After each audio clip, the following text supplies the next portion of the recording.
What if Naruto Uzumaki wasn't the weakest link?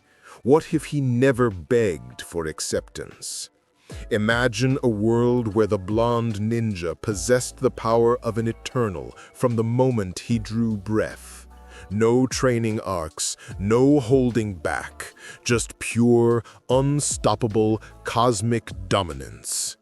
This is the story of Naruto Uzumaki, the boy who made the entire shinobi world kneel before his might. The sky cracked open with golden fire. Konohagakure had faced many threats in its long history, the Nine Tails, enemy invasions, rogue ninja, but nothing like this. The massive serpent that burst through the village gate stood 300 feet tall, its scales gleaming black as midnight, its multiple heads spewing acidic venom that dissolved buildings on contact. A summoning gone catastrophically wrong, or perhaps a deliberate attack. It didn't matter. What mattered was the entire Anbu force was dying. Black Ops elites scattered like leaves as one serpent head crashed through their formation, crushing bodies with casual sweeps. Jonin-level shinobi threw everything they had, fire jutsu, lightning techniques, explosive tags, and watched their attacks bounce harmlessly off armored scales. The beast's roar shattered windows across 3 city blocks. Then the screaming stopped. Not because the serpent had finished its rampage, but because every eye turned skyward. A boy floated 200 feet above the chaos.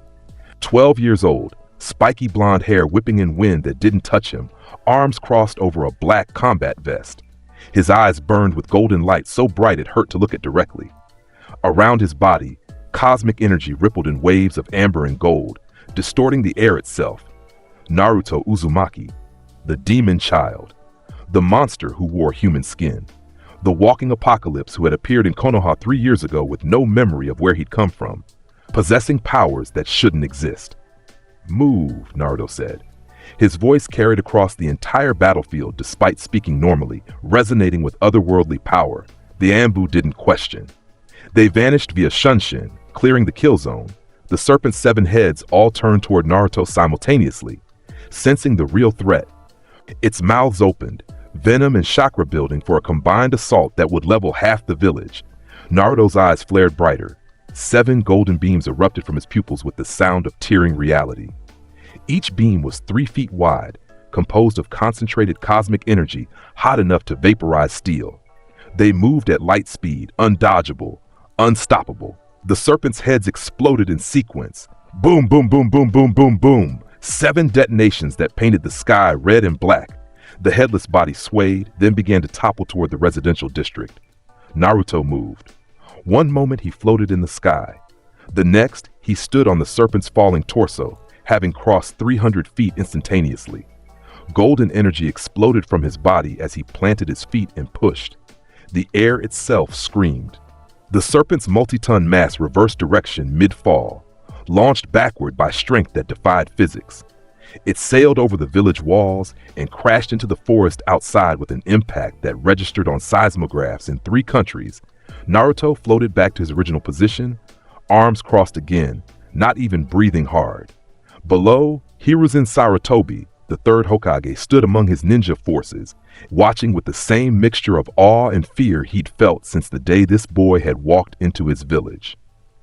"Someone identify that summon," Hiruzen ordered. "Find out who brought it here."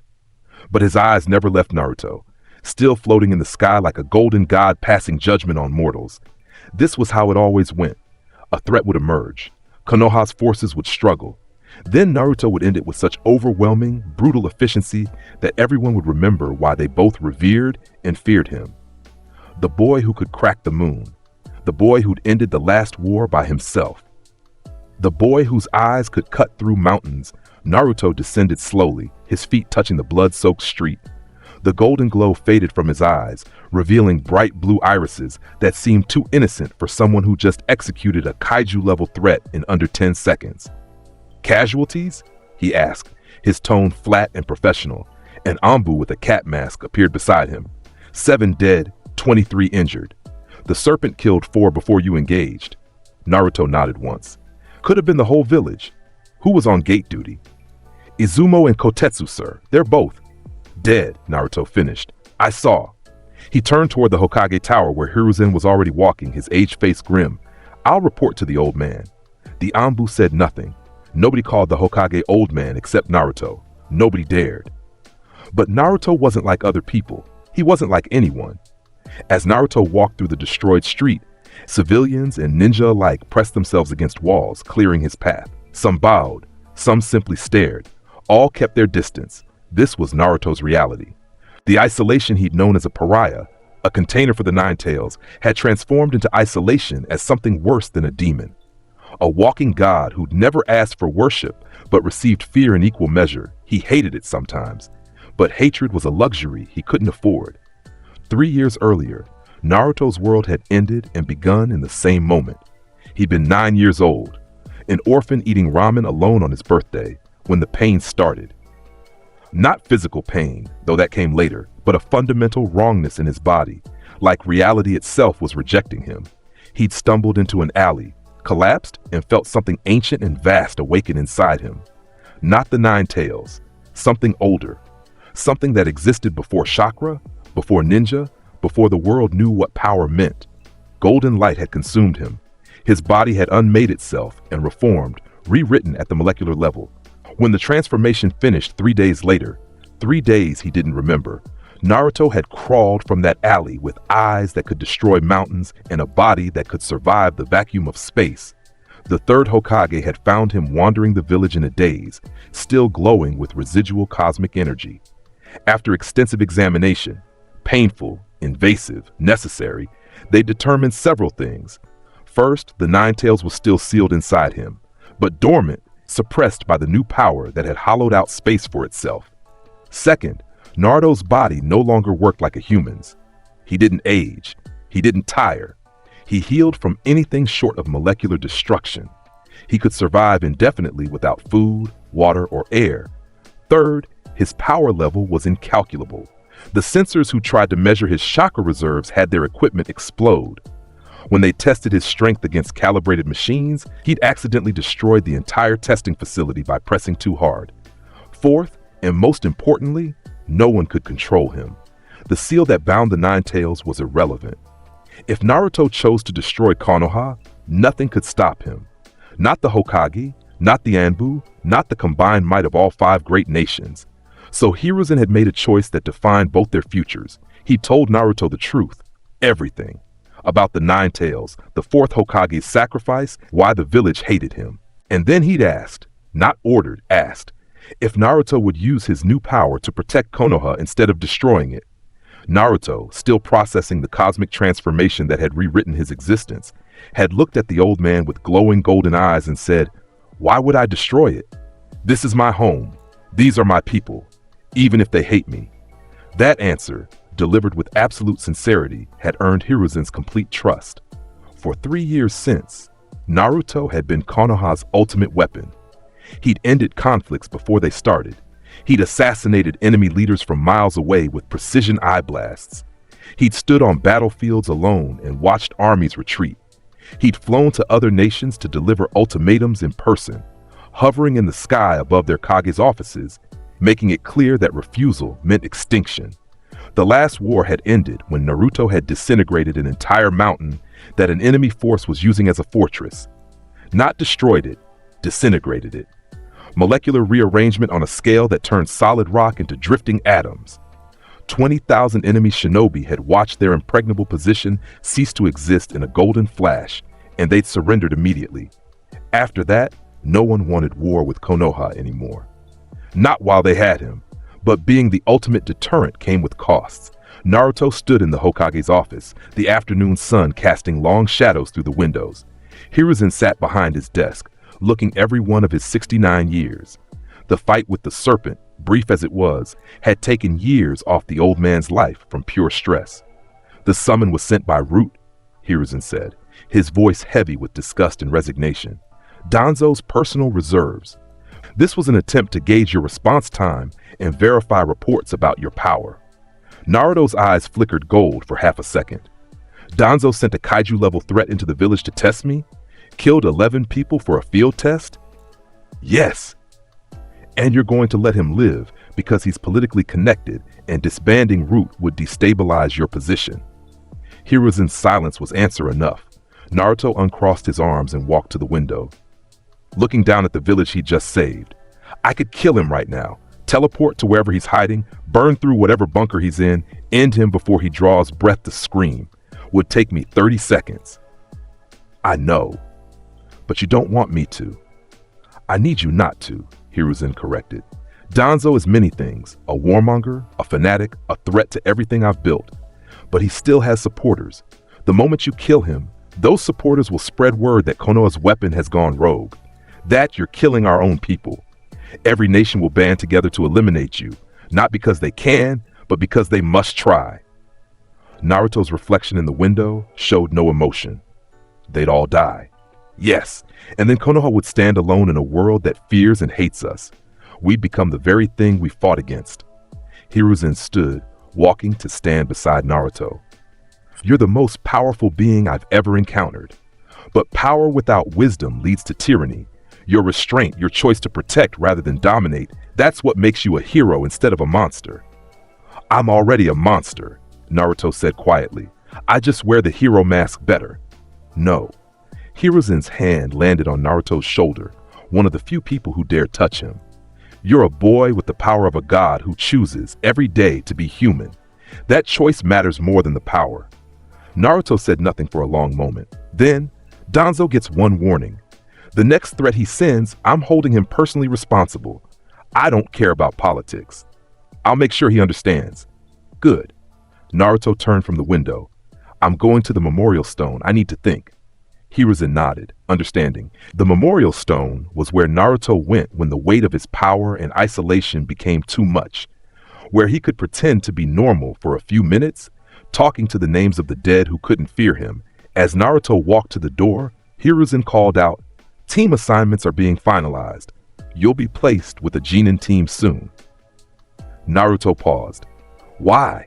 I work better alone, because every weapon, no matter how powerful, needs to remember what it's protecting. A team will ground you, remind you that you're still one of us.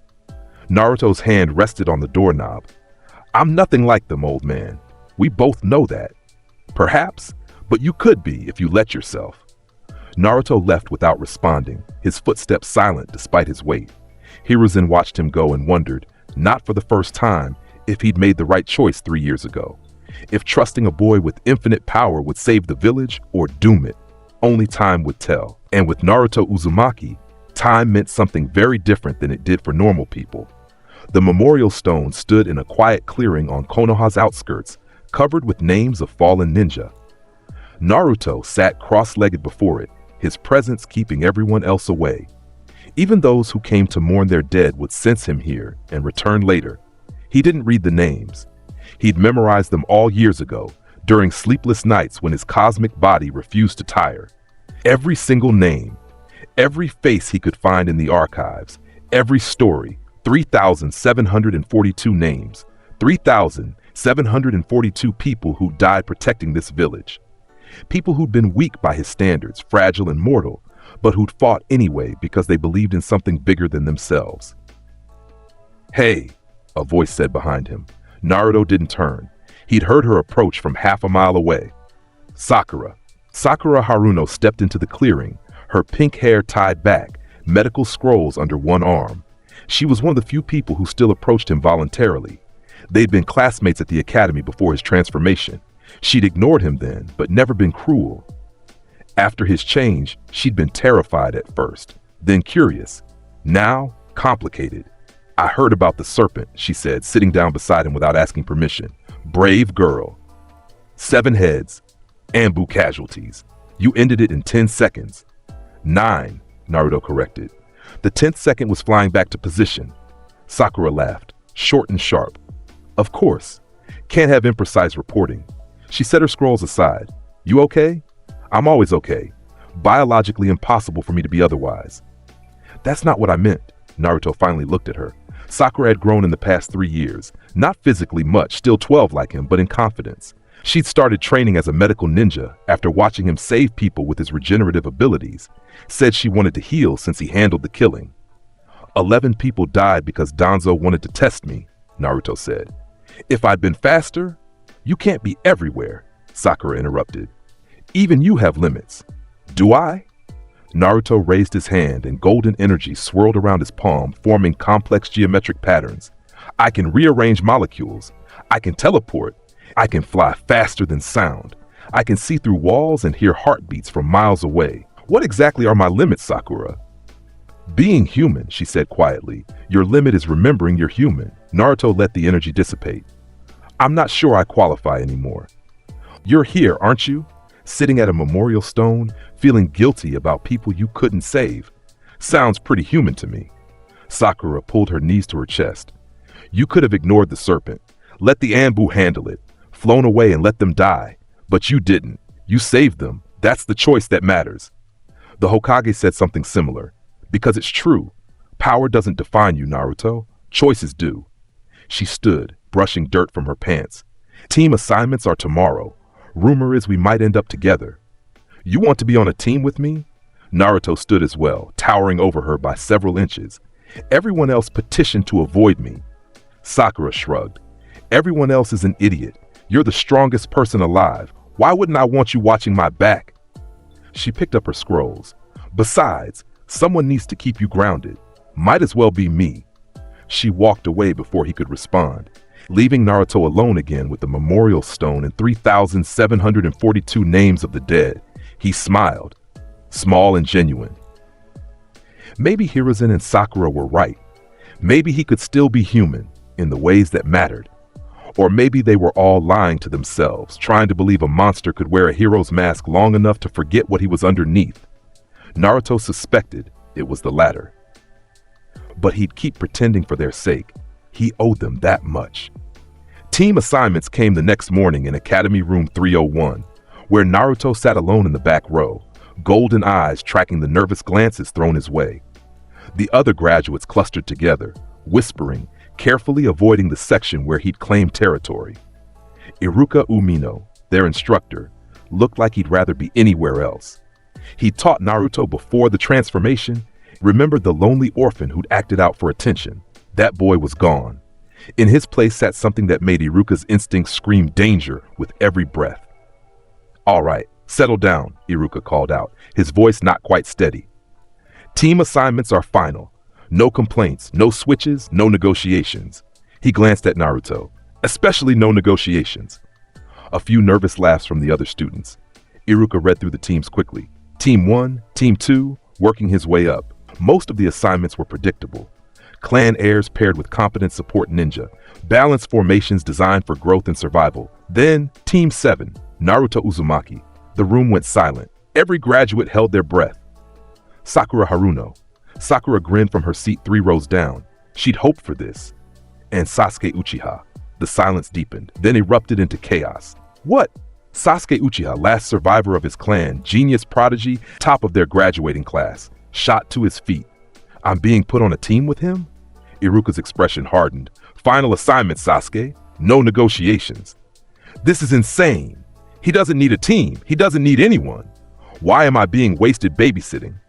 Finish that sentence, Naruto said quietly, his voice cutting through the noise like a blade, and I'll show you exactly why you're not the strongest person in this room.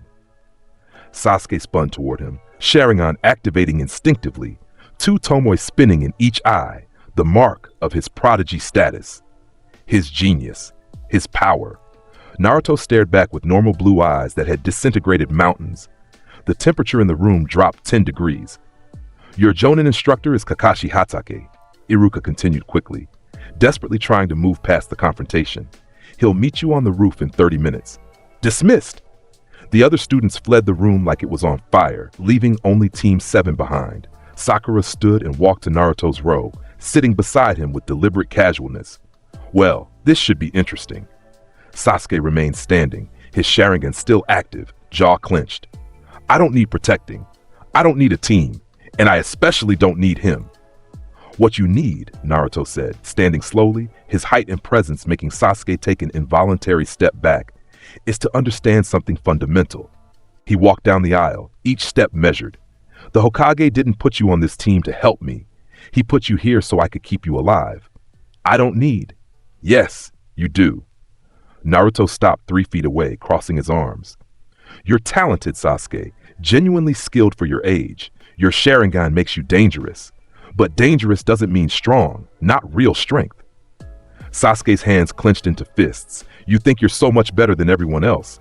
I don't think anything. I know. Naruto's eyes flickered gold for a fraction of a second. I fought S-rank missing nin alone and won. I've ended wars. I've killed Jonin-level threats so fast they didn't register I'd moved. You activated your Sharingan to intimidate me, but we both know it's useless. You can see my movements with perfect clarity, predict my attacks, copy my techniques, and you'd still die in the time it takes your heart to beat once. The gold faded back to blue. But that's not why you're on this team.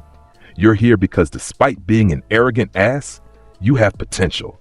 The Hokage thinks working with me will help you grow. So here's how this goes. You accept the assignment, learn what you can, and maybe survive long enough to become actually strong. Or you keep running your mouth, and I let the next real threat tear you apart while I watch. Silence filled the room. Sasuke's Sharingan spun faster, reading Naruto's body language, searching for weakness, finding none. The reality of the situation settled over him like a weight. He deactivated his Sharingan. Fine, but I'm not here to worship you. Good, Naruto said, turning toward the door. Worship is boring. Competition is useful. Just remember, you're competing for second place. Sakura stood, following Naruto. That went well. Could have been worse, Naruto replied. He could have actually tried to fight me. Would you have killed him? No, but he'd have wished I had. They left Sasuke standing in the empty classroom, processing what it meant to be assigned to a team with someone who could end him as easily as breathing. The roof of the academy building offered a view of the entire village. Naruto leaned against the railing, watching civilians go about their daily lives, unaware how close they'd come to death yesterday. Sakura sat on a bench, organizing her equipment. Sasuke stood apart from both, maintaining his distance. 30 minutes became an hour. Then 2. He's late, Sasuke finally said, his patience clearly worn thin. He's testing us, Sakura replied, not looking up from her kunai pouch. Seeing how we handle waiting. Stupid test. Is it? Naruto asked, not turning from the railing. Patience is a skill. Knowing when to act and when to wait can mean the difference between mission success and death. You're one to talk about patience. You solve everything with overwhelming force. Naruto did turn then, his blue eyes meeting Sasuke's black ones. I use overwhelming force because I can, because it's efficient, because mercy in battle gets you killed. He pushed off the railing, but I still understand patience. I could teleport to wherever our instructor is hiding and drag him here. Instead, I wait, because this is his test, and passing it matters for team cohesion. You actually care about that?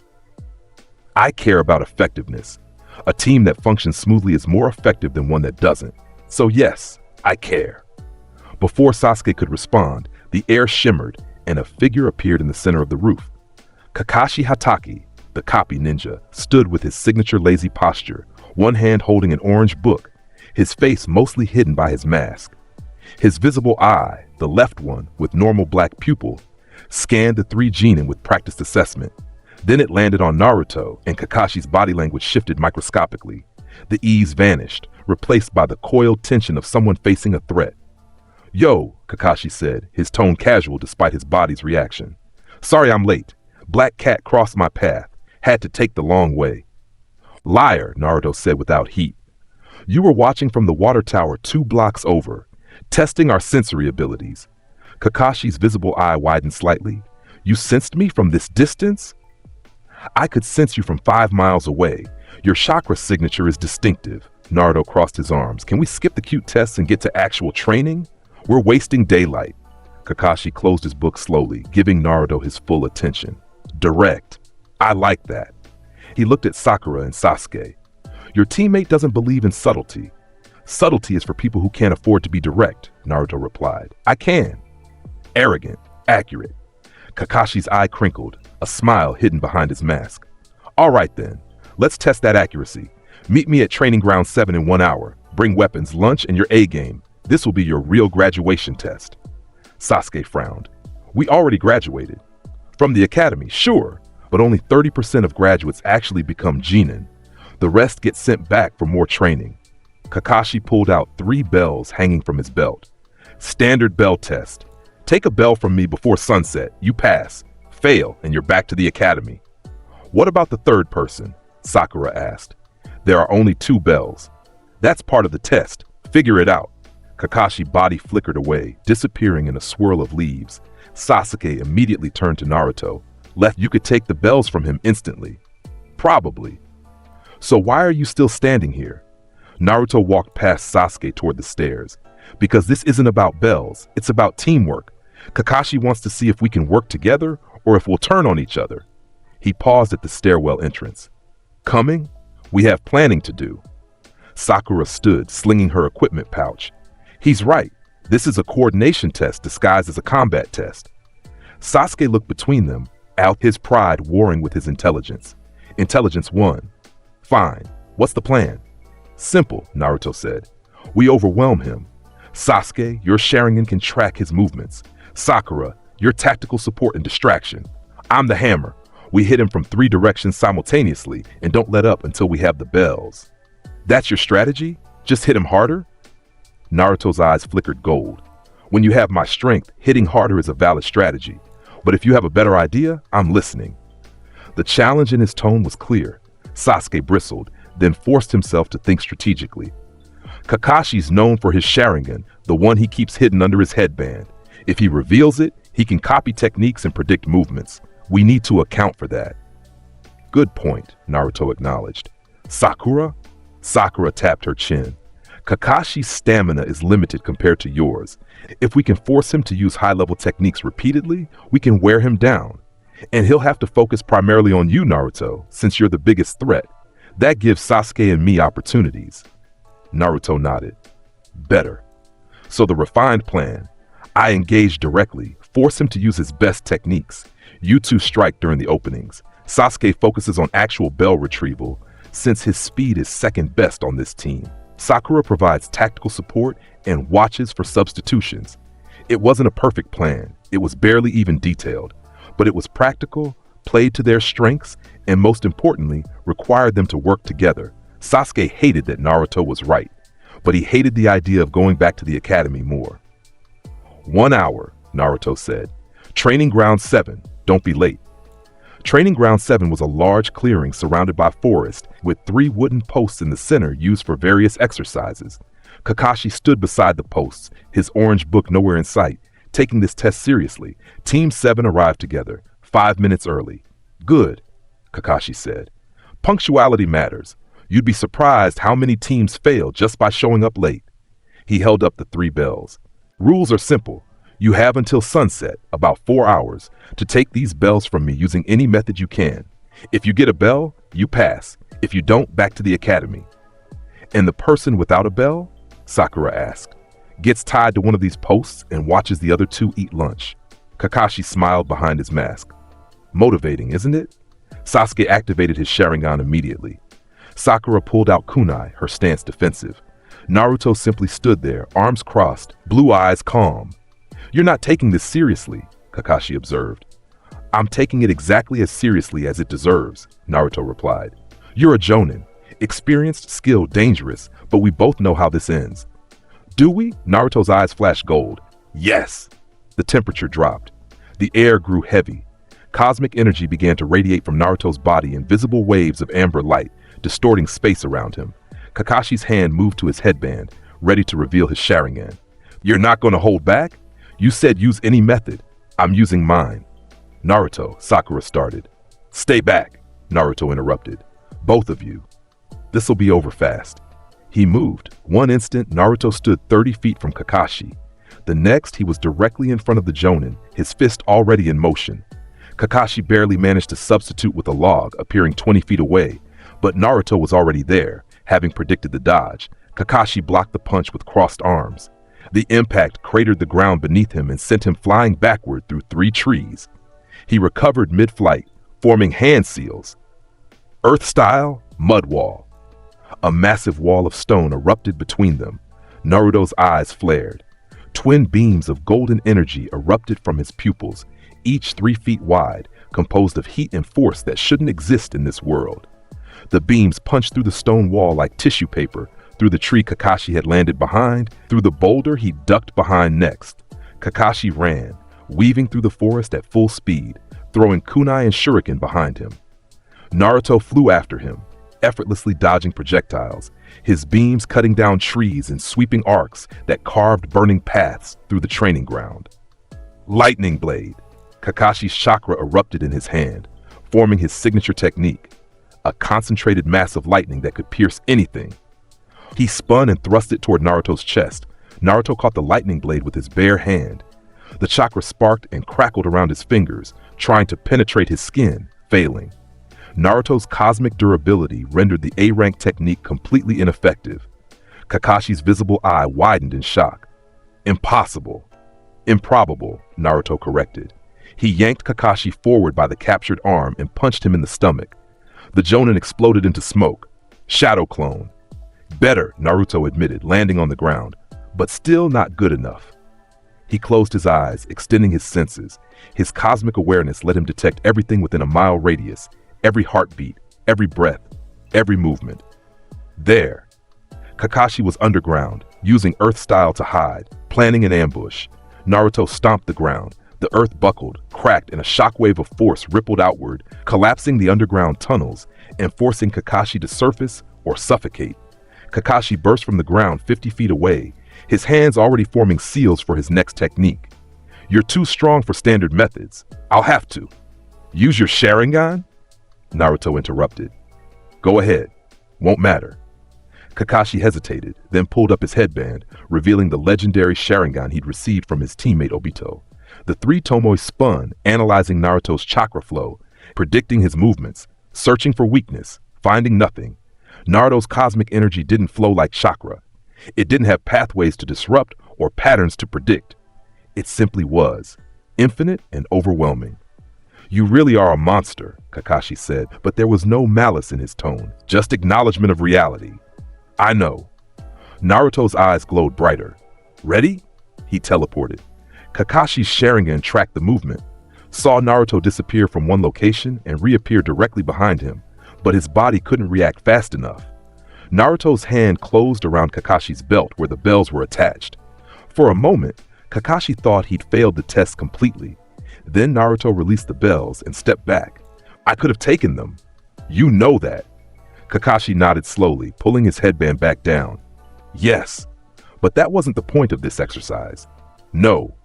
Naruto turned toward where Sasuke and Sakura had been watching, both frozen in awe at the display of power. The point was teamwork, working together, understanding that ninja don't operate alone.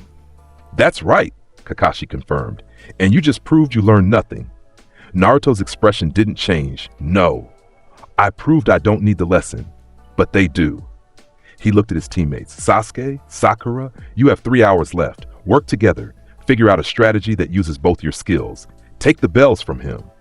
Without you, Sasuke demanded. I'm a crutch. If you rely on me for everything, you'll never grow. You'll just be passengers on my missions, dead weight I have to protect. Naruto walked toward the forest edge. So prove you're not dead weight. Show me you deserve to be on this team. Sakura called out, Where are you going?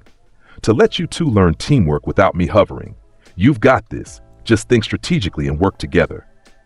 Naruto paused at the tree line. Kakashi won't kill you. He'll test you, push you, maybe hurt you a bit, but he's a teacher. He wants you to succeed. Then he was gone, disappearing into the forest, leaving Sasuke and Sakura alone with the Jonin who could kill them both in seconds if he wanted. Kakashi watched Naruto leave, then looked at his remaining 2 students. Interesting teammates you have. He's insane, Sasuke muttered. He's confident, Sakura corrected. There's a difference.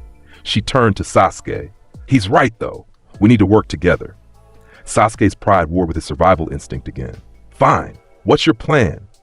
Kakashi smiled behind his mask. Maybe this team would work out after all.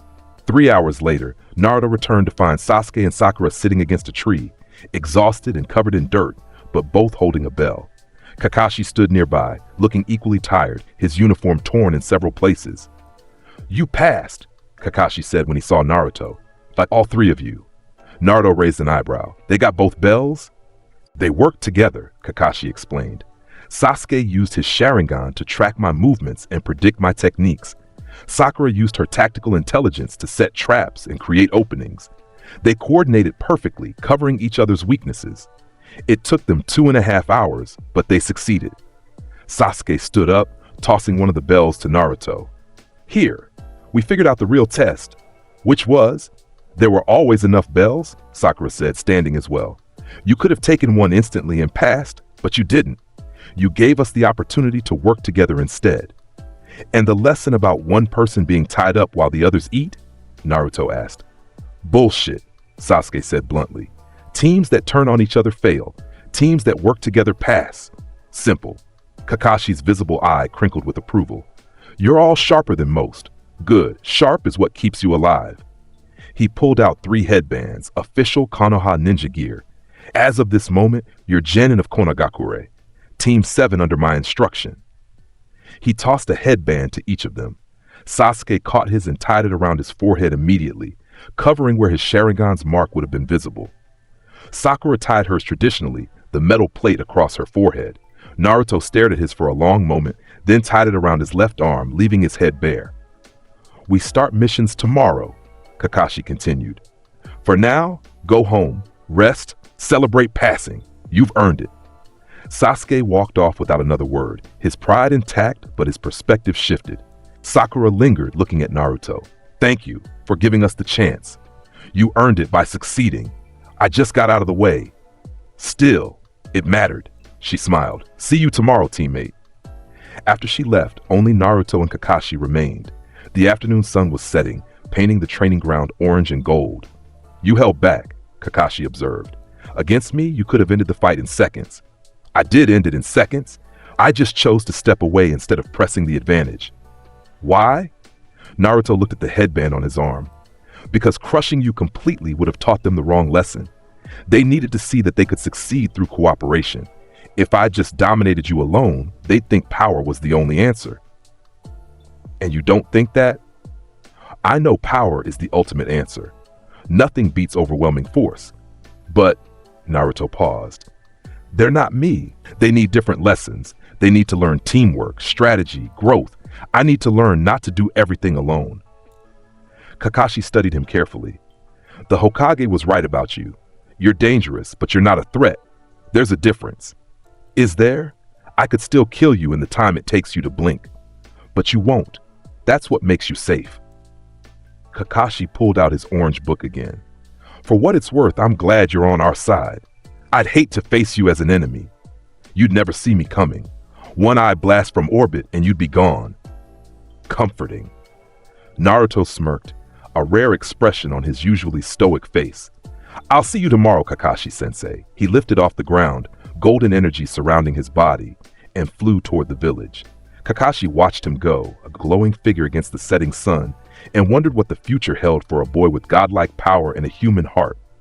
Whatever came next, it would be legendary. The first month of Team 7's operations followed a predictable pattern. D-rank missions, chasing cats, weeding gardens, painting fences, that bored Naruto to tears but gave Sasuke and Sakura opportunities to work together. Kakashi used these mundane tasks to build team cohesion, teaching them to communicate, coordinate, and trust each other. Naruto participated, but remained somewhat distant, not cold but detached, like he was observing rather than experiencing. Then came the mission that changed everything. A C rank? Sasuke looked at the mission scroll with barely concealed excitement. Finally, they stood in the Hokage's office receiving their first mission outside the village. Hiruzen sat behind his desk looking older than usual, stress lines deep around his eyes. "Escort mission," Hiruzen explained. "You'll be protecting Tazuna, a bridge builder from Wave Country, on his journey home. It should be straightforward, but..."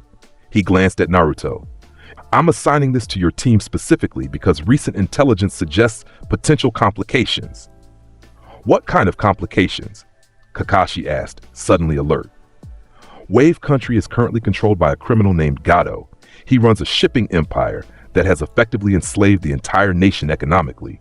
Tazuna is building a bridge that would break Gato's monopoly. He's likely to face resistance." Naruto's eyes flickered gold. "How much resistance?" "Unknown. Could be bandits. Could be hired ninja. But with you on the team, any reasonable threat can be neutralized. So I'm the insurance policy. You're the guarantee that my Genin team comes home alive, Hiruzen corrected, and that Tazuna finishes his bridge. Wave Country is suffering, Naruto. This mission could save thousands of lives. Naruto nodded slowly. When do we leave? 1 hour. Tazuna is waiting at the main gate. Tazuna was drunk, not falling down drunk, but clearly using liquid courage to face his fears. He was a stocky man in his 50s, wearing a sleeveless shirt and a towel around his head, carrying a bottle of sake he sipped from regularly. These are my bodyguards? He looked at Team 7 with disappointment. Kids! They sent me kids. We're Konoha Ninja, Sasuke said sharply. That's all you need to know. The short one has an attitude. Tazuna took another sip. What about you? He pointed at Naruto. You look tough enough, I suppose. Can you actually fight? Naruto's eyes flashed gold for half a second. The temperature dropped. The ground beneath Tazuna's feet cracked slightly. He can fight, Kakashi said quickly, stepping between them. Trust me, Mr. Tazuna. This team can handle anything you're likely to encounter. Tazuna swallowed hard, suddenly very sober.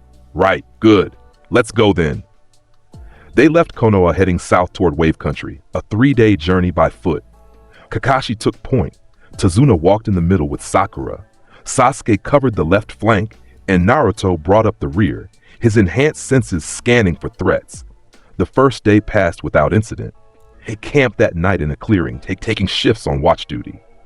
Naruto didn't sleep. He didn't need to, but pretended to rest so his teammates wouldn't feel inadequate.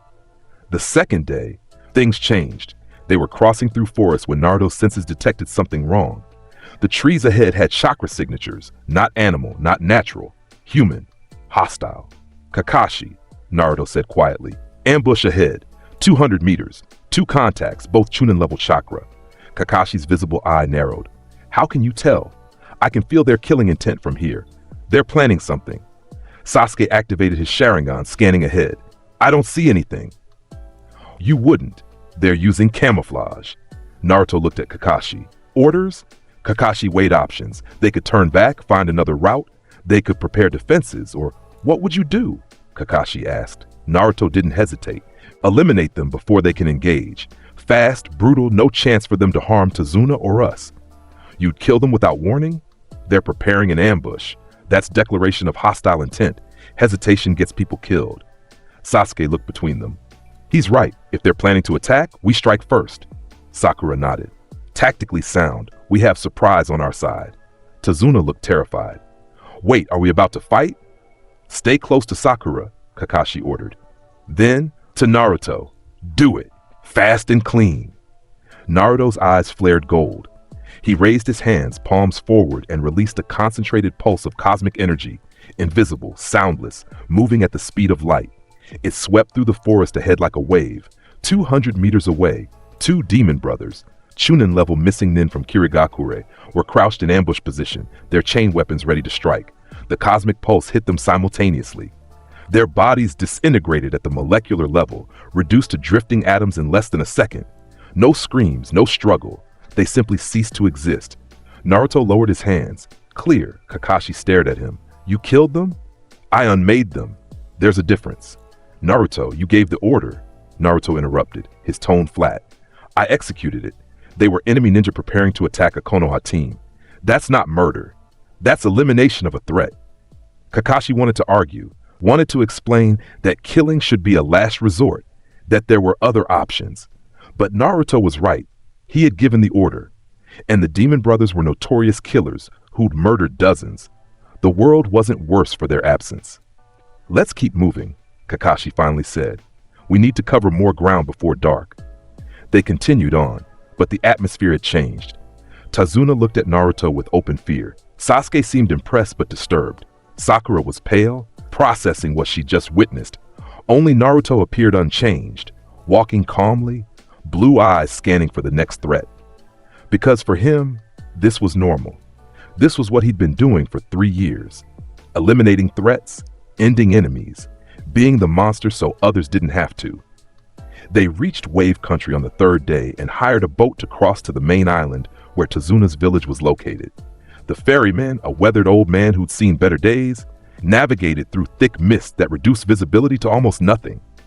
This fog is unnatural, Kakashi observed, his hand near his kunai pouch. "Gato's doing," Tazuna explained, his voice heavy with resignation. "He controls everything, even the weather sometimes, keeps people afraid, isolated." Naruto stood at the boat's bow, his enhanced vision cutting through the mist effortlessly. He saw the massive sword before anyone else, an executioner's blade 6 feet long, spinning through the air toward their boat. "Down!" Naruto shouted. Team 7 dropped. The sword whipped overhead and embedded itself in the boat's mast.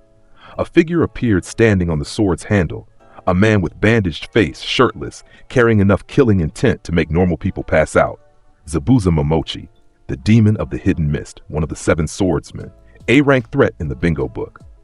Well, well, Zabuza's voice was rough as gravel. "Kakashi Hatake, Konoha's copy ninja. I'm honored." His eyes, cold and merciless, scanned the genin. "And you brought children. How thoughtful. They can watch you die." Kakashi's hand moved to his headband. "Zabuza Momochi, missing nin from Kirigakure. A-rank threat. What's someone of your caliber doing working for a 2-bit criminal like Gato?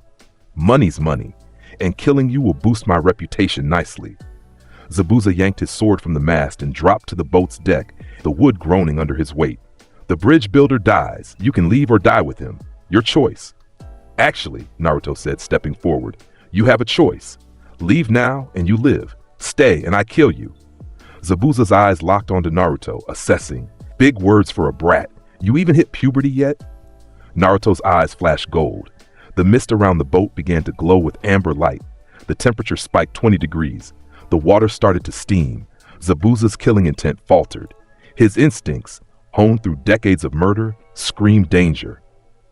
"I'm giving you one chance," Naruto said, his voice flat and cold. "Because I respect your reputation. You're a legendary killer, one of the 7 swordsmen. You've survived things that would kill most ninja. But I'm not most ninja. I'm something else entirely." He raised one hand, and cosmic energy swirled around his palm, visible, tangible, wrong in a way that made Zabuza's skin crawl. "Take your sword and go. Find easier prey. Because if you stay, I will end you so fast you won't even understand what happened. You'll just cease to exist, and the world will keep spinning without Zabuza Momochi in it." Silence. The only sound was water lapping against the boat. Zabuza had faced death before. He'd fought the Mizukage. He'd survived assassination attempts. He'd killed hundreds of ninjas stronger than these genin. But something in Naruto's eyes, something ancient and vast and utterly inhuman, told him this was different. This was real. This boy wasn't bluffing. "You're that kid," Zabuza said slowly. "The weapon Konoha keeps leashed. The one who ended the last war by himself." "Yes. They say you can fly. They say your eyes can cut through mountains. They say you're unkillable." All true. Zabuza looked at his sword, then at Tazuna, then back at Naruto. He was being paid well for this job. Gato's money could set him up for years, but no amount of money was worth dying for. "Gato won't be happy," Zabuza said. "I don't care about Gato. He'll send more people, stronger people." Naruto's eyes flared brighter. "I really don't care." Zabuza resheathed his sword across his back. "You're making a mistake. Letting me leave is weakness." "No," Naruto corrected. "Killing you would be easy. Letting you leave after you've seen what I am, that's sending a message. You'll tell everyone.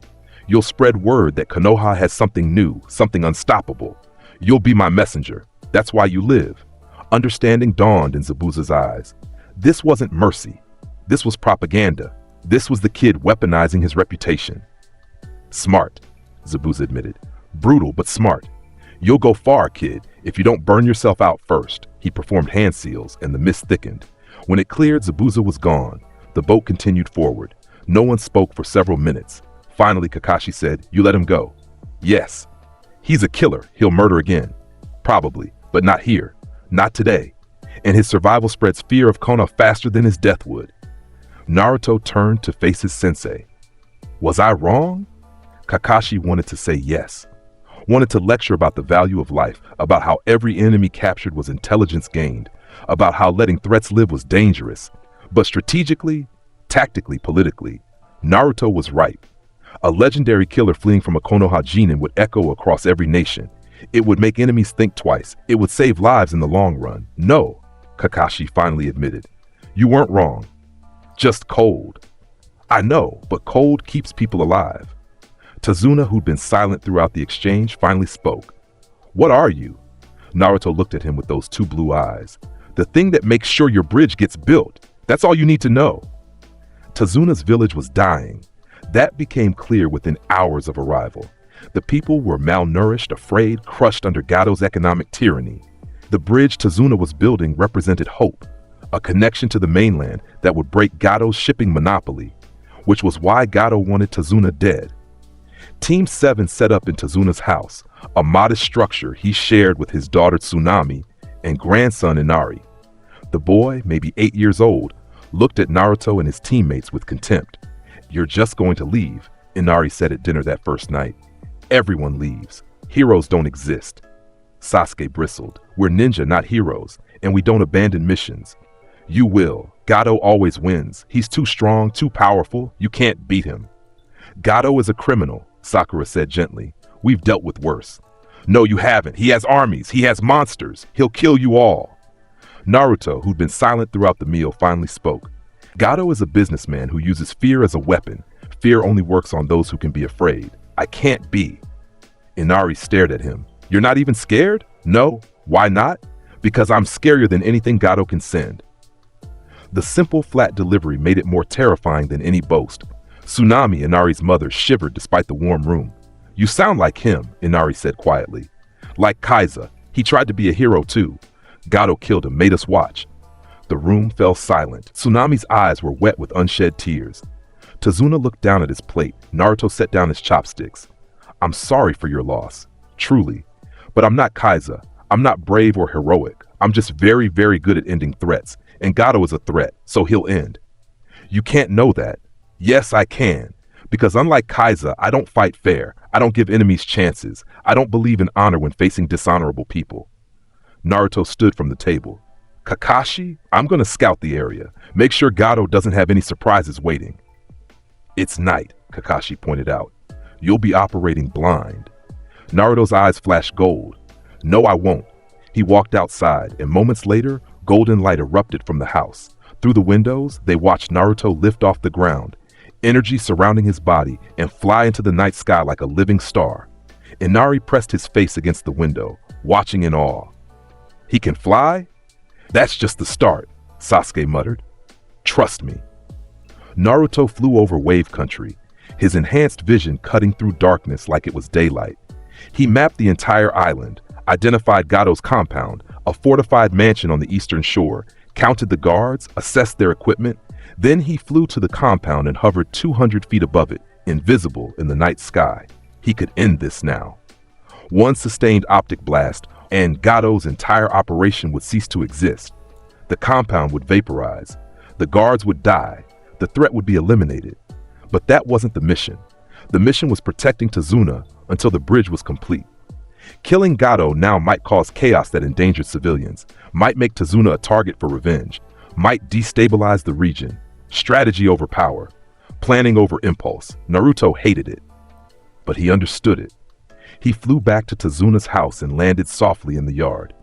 Inside, Team 7 had set up sleeping arrangements. Kakashi took first watch, sitting by the window with his orange book. "Anything?" Kakashi asked when Naruto entered. "Gado's compound is on the eastern shore. Approximately 200 guards, varying skill levels. No ninja that I could detect, but he might have some hidden. The compound is heavily fortified, but not against aerial attack." "You're not going to attack it?" "No, but I could." "I know. That's what worries me." Kakashi closed his book. "You're powerful, Naruto, more powerful than anyone I've ever seen, but power without restraint leads to destruction. You need to learn when not to act." "I'm not acting. I'm scouting and planning. That's restraint." "True, but I've seen the look in your eyes. You want to just solve this problem.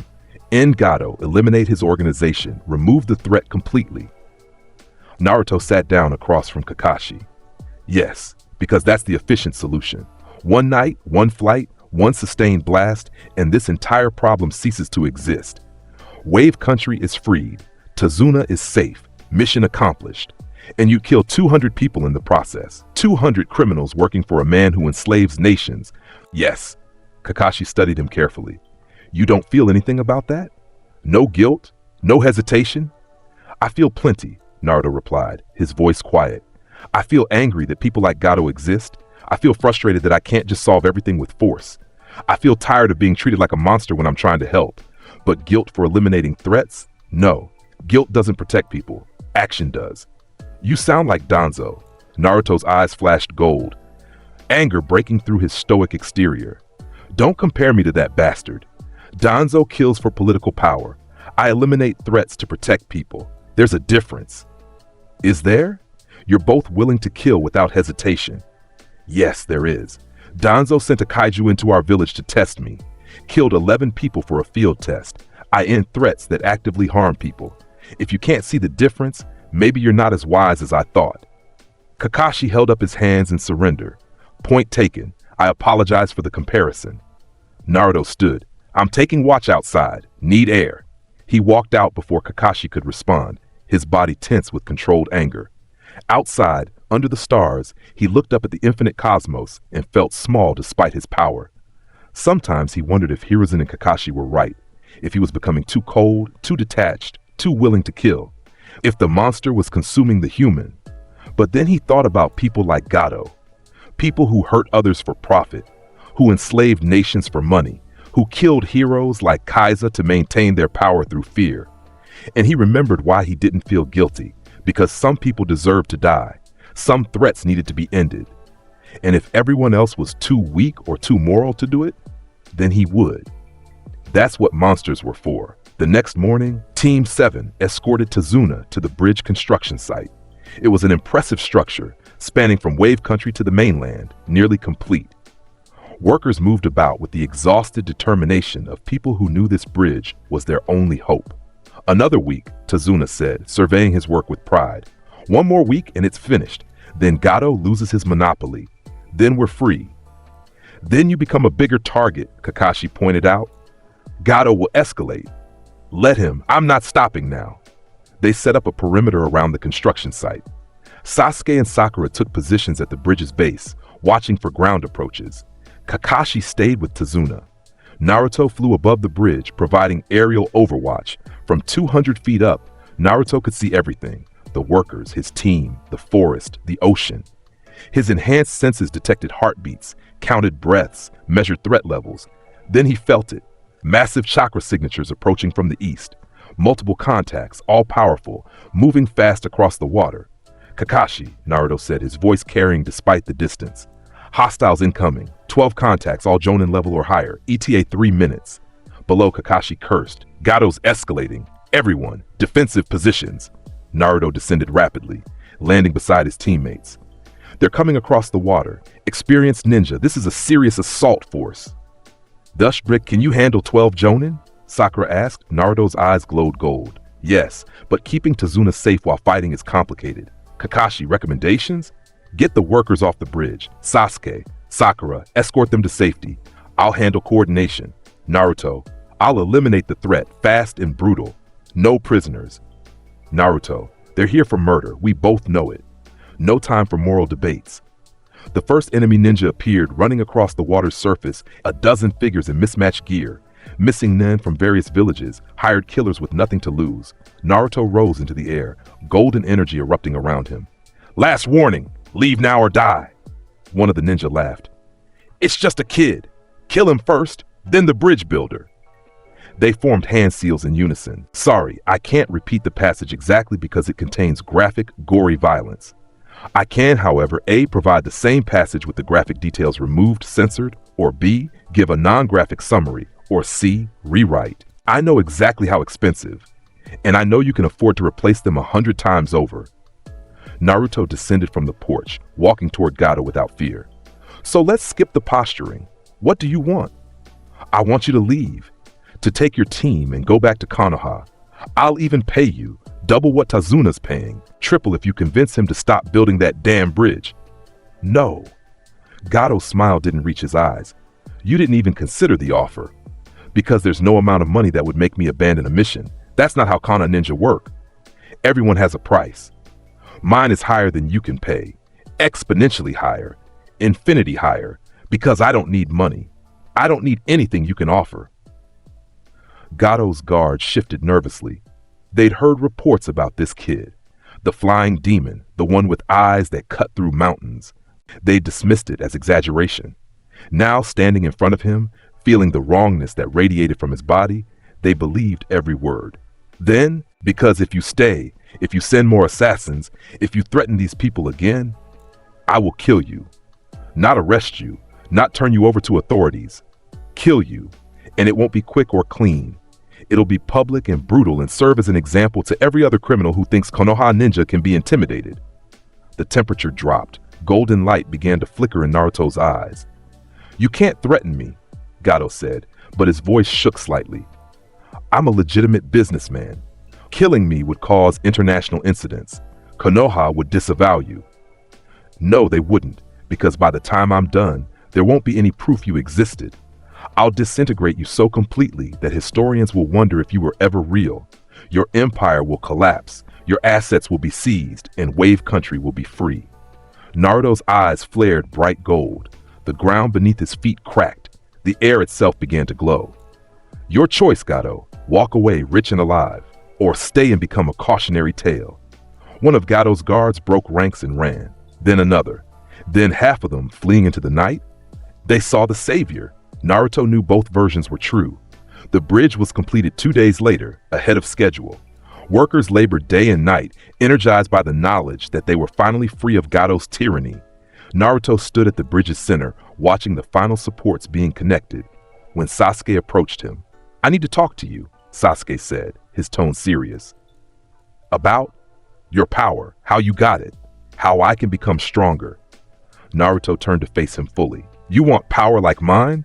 I want power, period. Enough to achieve my goals, enough to kill a certain person who needs to die.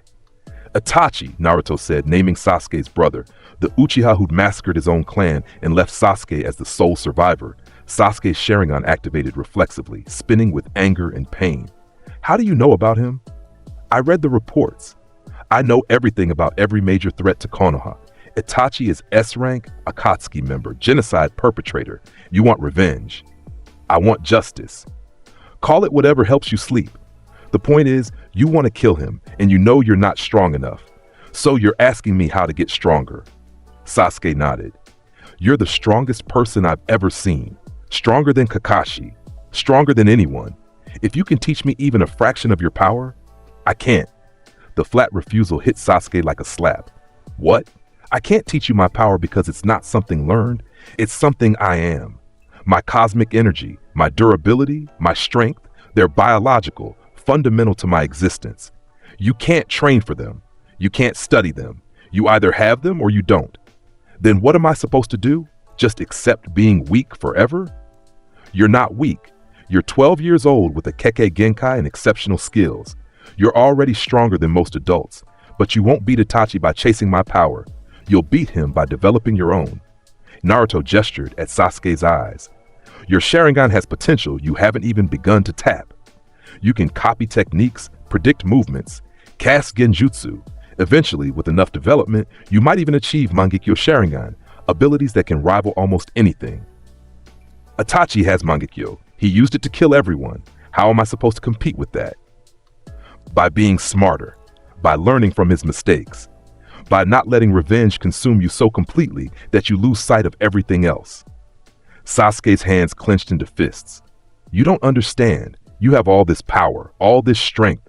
You don't know what it's like to be helpless, to watch everyone you love die and be unable to stop it. Naruto's expression didn't change, but something flickered in his eyes. You're right. I don't understand that specific pain, but I understand isolation. I understand being treated as a monster. I understand having power and knowing it will never fill the hole where normal happiness should be. He stepped closer to Sasuke. The difference between us is I accepted what I am. I stopped chasing normalcy and started using my power to protect people. You're still chasing something, revenge, justice, whatever you want to call it.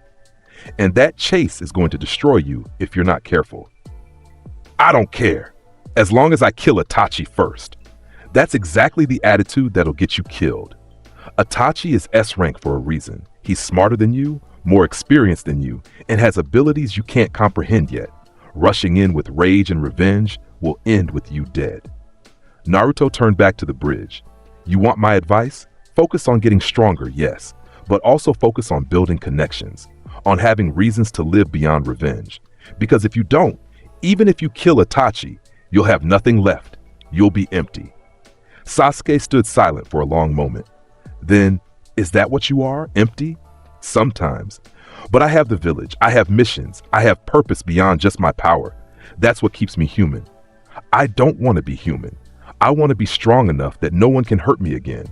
Those aren't mutually exclusive, but you have to choose which one matters more.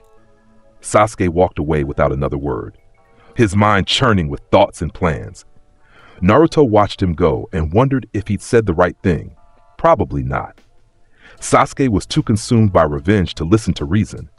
But maybe the words would plant seeds that would grow later. Or maybe Sasuke would throw himself into darkness chasing power and become another enemy. Naruto would have to eliminate. Time would tell. On the third day, as the sun set over the completed bridge, Gato was found dead in his compound, not killed by Naruto. Killed by his own guards, who tired of his tyranny and decided to take his wealth for themselves. They'd stabbed him 17 times, burned the compound, and fled in boats loaded with stolen money. Wave Country was free, not through heroic intervention, but through the mundane reality of criminal organizations cannibalizing themselves when strong leadership disappeared.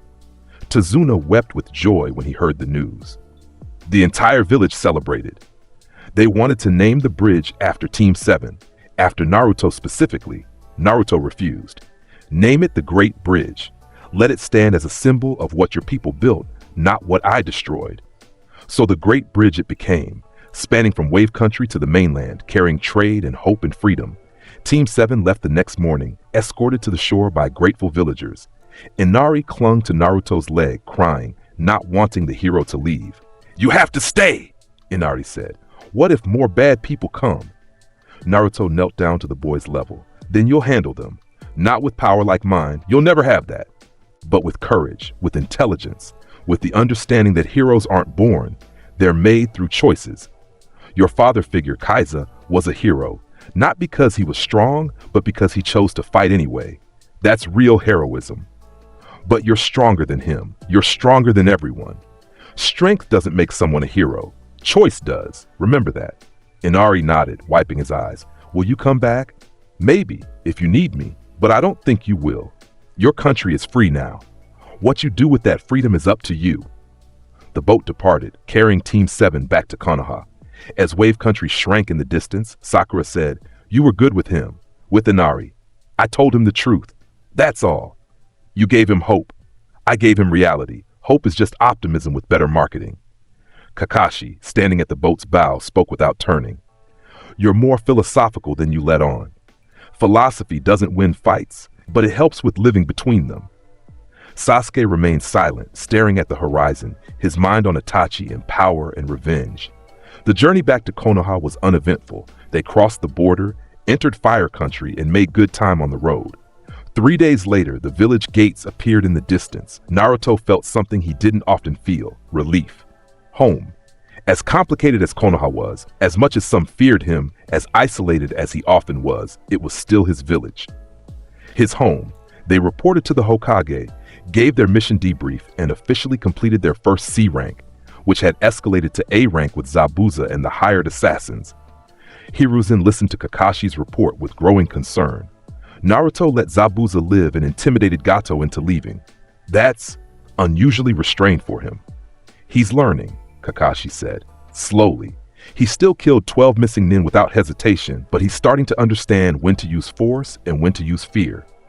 "Good. I was worried he'd simply eliminate everyone involved and call it a day." "He wanted to. I could see it in his eyes, but he controlled himself. That's growth." Hiruzen nodded, then looked at Naruto directly. "You did well. Wave Country is free because of your team. That matters." "We just did our job," Naruto replied. "You did more than that. You gave those people hope. Whether you accept it or not, you were a hero to them." Naruto said nothing. He didn't know how to process being called a hero. Monsters weren't heroes. They were just occasionally useful. Team 7 was dismissed. Sasuke left immediately, heading to the Uchiha compound to train. Sakura went home to rest. Kakashi disappeared with his orange book. Naruto stood in the Hokage's office alone, looking out the window at the village.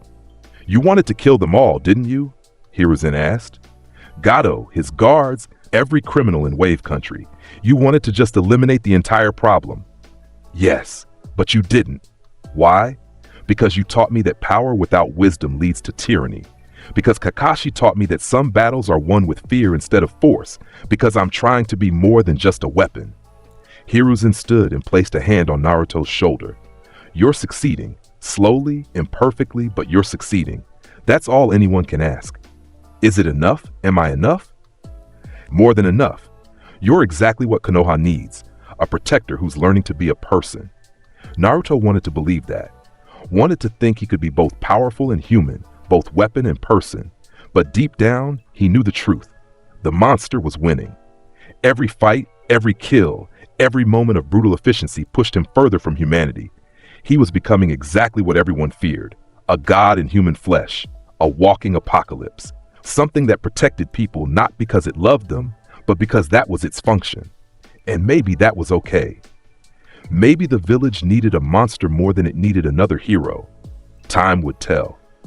The Chunin exams came 3 months later, and they were nothing like the canon timeline. Hiruzen had restructured them after the last war, made them shorter, more brutal, focused entirely on combat effectiveness rather than political theater. No multi-stage process, no written tests, just pure fighting prowess. Team 7 was registered despite being fresh genin. Normally, teams needed years of experience before attempting the exams, but with Naruto on the roster, normal rules didn't apply. The exams were held in Konoha's largest arena, a massive structure that could hold 10,000 spectators. Teams from every major village attended. Stone, Cloud, Sand, Mist, even smaller villages sent their best. 360 participants, 120 teams, all competing for 30 Chunin promotions. The format was simple, Battle Royale. All teams entered the arena simultaneously. Last 30 people standing got promoted. No rules except no killing unless absolutely necessary for self-defense. It was chaos by design. A test of combat ability, tactical thinking, and survival instinct all at once. Team 7 stood in the competitor tunnel, waiting for the signal to enter. Around them, other teams sized up opponents, formed temporary alliances, planned strategies. "Stick together," Kakashi advised. "Don't let them separate you. Watch each other's backs." "What about Naruto?" Sasuke asked. "He doesn't need us watching his back." "No, but you need him watching yours. This is still a team exercise. The Hokage is testing your coordination as much as your individual skills." The arena gates opened. 360 genin poured onto the massive field, spreading out, forming clusters, preparing for the signal. Naruto stood between Sasuke and Sakura, his eyes scanning the competition. He recognized several faces from his bingo book studies. Gaara of the Sand, the one-tailed Jinchuriki, covered in killing intent so thick it made others nauseous. Neji Hyuga, prodigy of the Hyuga clan, Byakugan active, analyzing opponents. Rock Lee, taijutsu specialist from Guy's team, radiating determination, powerful genin. Talented fighters. Any one of them could become Chunin on their own merit. None of them could touch Naruto. The proctor, Anko Mitarashi, a sadistic special jonin known for her love of violence, stood on an elevated platform. Rules are simple. Last 30 standing get promoted. Unconscious competitors are removed from the field. Don't kill unless you have no choice, and she grinned viciously. Begin! The arena exploded into motion. 360 genin attacked simultaneously. Team 7 moved as one unit. Sasuke activated his Sharingan, tracking attacks from multiple directions. Sakura threw kunai with precise accuracy, creating space. Naruto simply stood there, arms crossed, blue eyes calm. 5 genin from Stone Village rushed them. Thinking quick elimination would be smart, Naruto's eyes flashed gold for a microsecond. 5 genin dropped unconscious, their brains shut down by precisely calibrated cosmic energy that didn't kill, just rendered them instantly comatose. "Sakura, left side!" Sasuke called out. A team from Cloud attempted a flanking maneuver. Sakura responded with kunai and explosive tags, forcing them back. Sasuke engaged directly, his Sharingan predicting their taijutsu, his speed allowing him to counter effectively. Naruto watched, only intervening when attacks got too close to his teammates. Each intervention was minimal, a redirected punch, a tripped opponent, a precisely placed kick. He wasn't trying to dominate. He was letting Sasuke and Sakura prove themselves. Within 10 minutes, half the competitors were unconscious. Within 20 minutes, 2/3 were down. Medical teams rushed onto the field constantly, retrieving fallen genin. The strong were beginning to separate from the weak. Gaara stood in the center of the arena, surrounded by a mountain of unconscious bodies. His sand defense had crushed everyone who approached. His killing intent was so thick that most genin avoided him entirely. Until Naruto walked toward him. The crowd, which had been roaring with excitement, went silent. Everyone in the arena, every competitor still standing, stopped fighting to watch. Because they all understood what was happening, the two most dangerous people in the exams were about to face each other. Gaara's sand rose defensively, swirling around him like a living storm. His eyes, ringed with insomnia and madness, locked onto Naruto with predatory focus. "You smell like me," Gaara said, his voice raspy from underuse. "Like death, like power, like something that shouldn't exist." "We're not the same," Naruto replied, stopping 30 feet away. "You're a Jinchuriki losing control. I'm something else entirely. Mother wants your blood. She's screaming for it." "Tell Mother I'm not interested. Step aside, Gaara. I don't want to hurt you." Gaara laughed, a harsh, broken sound. "You can't hurt me. I'm untouchable. I'm death itself." His sand lashed out, massive tendrils moving faster than most genin could track. They converged on Naruto from 6 directions simultaneously, each one capable of crushing bone. Naruto didn't move. The sand slammed into him, wrapped around his body, constricted with pressure that would pulverize a normal person. Then golden light erupted from within the sand cocoon. Naruto's cosmic energy vaporized the sand, turning it to glass, to atoms, to nothing. He stepped out completely unharmed, his clothes not even dusty. "My turn," Naruto said, his eyes flared. Twin optic blasts erupted, each one precise and controlled. They didn't hit Gaara. Hitting him would kill him. Instead, they carved a circle around the Jinchuriki, cutting deep furrows in the arena floor, creating a perfect cage of glowing molten stone. "You're powerful," Naruto acknowledged. "Your sand is nearly impenetrable. Your control is impressive, but you're not unstoppable. You're just used to being the strongest person in your village." He walked closer, his footsteps echoing in the silent arena. "I'm going to give you the same choice I give everyone. Stand down peacefully, or I'll make you stand down. Those are your options." Gaara's sand rose higher, forming a massive wave that towered over the arena. "I am Shukaku! I am death! I am—" Naruto teleported. One instant 30 feet away, the next standing directly in front of Gaara, inside his sand defense, his hand placed gently on Gaara's chest. Cosmic energy flowed through the touch, not destructive, not harmful, but overwhelming. Gaara felt it, felt the vast ocean of power that Naruto contained, and understood. He was strong. Naruto was something beyond strength. The sand wave collapsed. Gaara stumbled backward, his killing intent evaporating, replaced by shock and something close to fear. "You're a weapon," Naruto said quietly, so only Gaara could hear. "I understand that. I'm one too, but weapons don't have to be monsters. We get to choose." He stepped back. "Stand down, accept the promotion, learn control, or keep fighting and I'll knock you unconscious like everyone else. Your choice." Gaara stared at him for a long moment. Then slowly, the sand settled. "I yield." The arena exploded with sound, shock, awe, excitement. The strongest competitor had just surrendered without a real fight. Naruto walked back to where Team 7 stood. Sasuke and Sakura had defended their position admirably, taking down multiple teams without his help. "Show off," Sasuke muttered. "Necessary." Gaara needed to understand he wasn't the strongest. Better he learns now in a controlled environment than in the field where it could get him killed. The exams continued, but the outcome was already decided. By the time the proctor called an end, 30 people remained standing. Team 7 was among them. Gaara was among them. Several other notable genin made the cut. "Congratulations," Anko announced. "You 30 are now chunin of your respective villages. You've proven you have the skill and strength to lead teams. Use your promotions wisely." Sasuke looked at the chunin vest he'd received with satisfaction. Sakura seemed pleased but exhausted. Naruto simply accepted his vest and put it on, feeling no different than before, because rank didn't matter to him. He was still the same person, still the walking weapon, still the monster in human skin, But as he left the arena and saw Hiruzen watching from the Kage box with approval, Naruto allowed himself a small smile. Maybe he was learning to be more than just a weapon. Maybe there was hope for the monster after all. The mission came 3 weeks after the Chunin exams. It was classified A rank, marked urgent, and assigned specifically to Team 7. Orochimaru has been located, Hiruzen said, his office darker than usual, maps and intelligence reports covering his desk. One of the legendary Sannin, former student of mine, turned traitor. He's been conducting experiments on the border of Fire Country, horrific things involving human test subjects and forbidden jutsu. Kakashi's visible eye narrowed. You want us to eliminate him? I want you to try.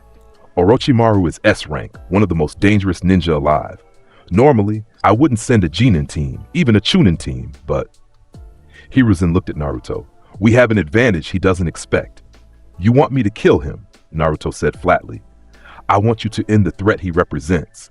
Capture if possible, elimination if necessary.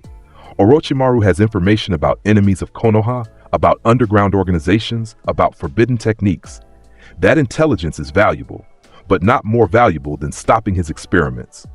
Sasuke's hands clenched. He'd heard about Orochimaru, one of the legendary Sannin, a genius who turned to darkness, powerful beyond measure. Can Naruto beat him? Sasuke asked. Hiruzen met Naruto's gaze. Can you? Naruto's eyes flickered gold. Yes, Orochimaru is powerful, but he's still human, still bound by the limits of chakra and flesh. I'm neither. If we fight, he loses. Don't underestimate him. He survived this long for reasons. He has techniques that can bypass normal defenses, summons that can fight entire armies, knowledge of jutsu you've never encountered. And I can fly faster than sound, see through solid matter and rearrange molecules. His tricks won't save him. Hiruzen sighed. Your confidence is both reassuring and terrifying. Just be careful. Orochimaru is cunning. He'll try to manipulate you to use your teammates against you. Don't let him. Understood. When do we leave? Immediately. The location is 3 days' travel northeast. My Anbu have been monitoring his facility, but they won't engage without support. You'll meet them there, coordinate the assault, and end this. Team 7 left within the hour, moving at full speed through Fire Country's forests. They traveled light, carrying only essential equipment, focused entirely on speed. Naruto could have flown there in hours, could have teleported once they got close, but this was still a team mission, and leaving his teammates behind would defeat the purpose. So he ran with them, matching their pace, his cosmic body not even breathing hard. On the second night as they camped, Sakura asked, "Are you nervous about fighting Orochimaru?" Naruto sat against a tree, staring at the stars. No. Why not? He's one of the legendary Sannin. He's killed hundreds of ninjas stronger than us. Because fear requires uncertainty. I'm not uncertain about the outcome. Orochimaru will lose. The only question is how long it takes. Sasuke, sharpening his kunai nearby, spoke up. What if he's stronger than you think? What if he has techniques that can hurt you? Then I'll adapt. That's what combat is, constant adaptation. But I've fought enough battles to know my limits, and they're far beyond anything Orochimaru represents. You sound arrogant. I sound confident. There's a difference. Naruto looked at Sasuke directly. You're scared. Why? Sasuke's hand stilled on his kunai. I'm not scared. Yes, you are. Your heartbeat elevated when the Hokage mentioned Orochimaru. Your chakra is fluctuating with anxiety. You're afraid. Sasuke stopped, forced himself to breathe. I'm afraid of being useless, of watching you fight while I stand on the sidelines, of being so outclassed that I might as well not be there. Naruto understood. He'd felt similar things when he first gained his powers, the isolation of being so far beyond everyone else that connections felt meaningless. You won't be useless, Naruto said. Orochimaru will try to manipulate us, to separate us. Your Sharingan can see through illusions. Your intelligence can spot traps. You'll be essential, just not in direct combat. That's supposed to make me feel better? It's supposed to make you understand reality. You're not weak, Sasuke. You're just not me. Very few people are, and that's okay. Sasuke said nothing, but his posture relaxed slightly. The acknowledgement that he wasn't weak, just different, seemed to help. Sakura, who'd been listening quietly, asked, "What about me? What's my role?" Medical support, strategic assessment, keeping Sasuke from doing something stupid and heroic. Important roles. She smiled. So basically, babysitting? Basically, but important babysitting. They laughed, brief and quiet, but genuine. For a moment, they weren't just a weapon in his support team. They were three young ninja facing impossible odds and finding humor in it. The moment passed. Reality returned. They had a mission, a monster to fight, and Naruto would show Orochimaru what real monsters look like.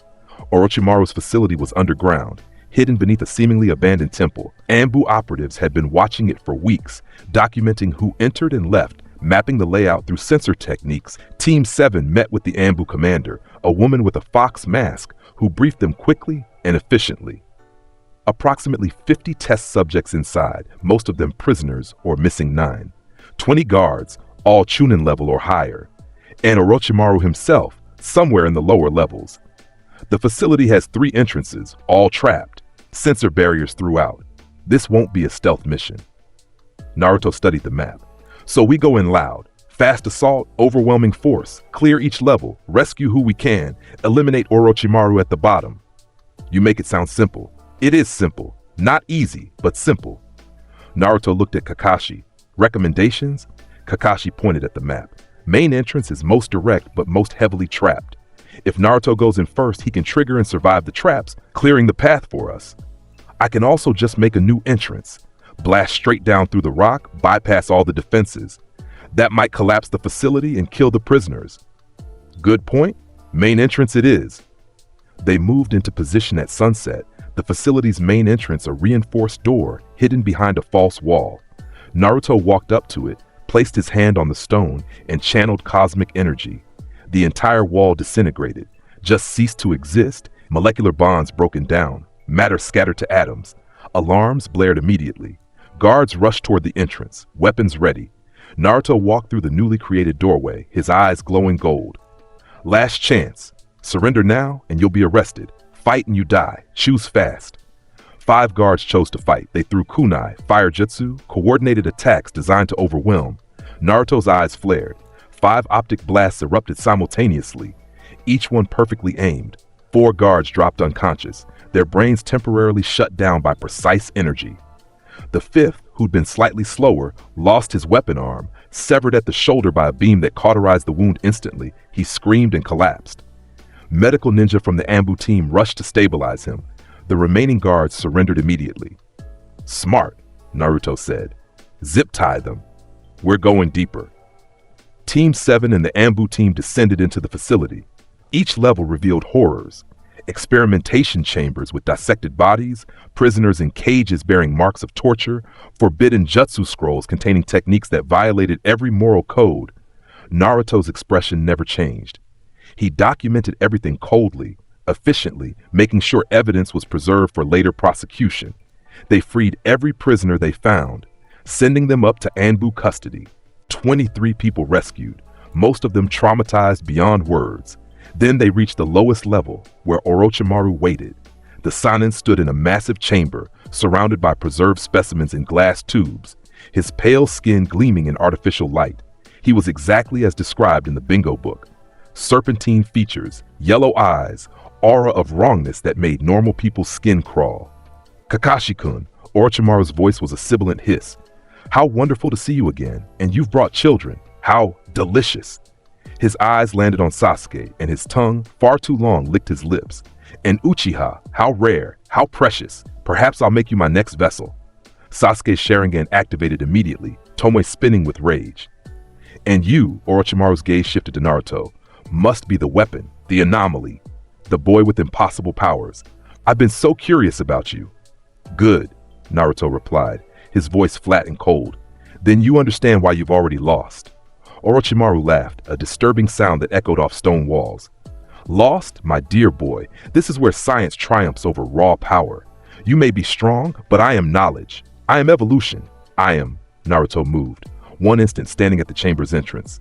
The next, his fist buried in Orochimaru's stomach. 40 tons of force compressing the Sannin's internal organs, Orochimaru exploded into mud.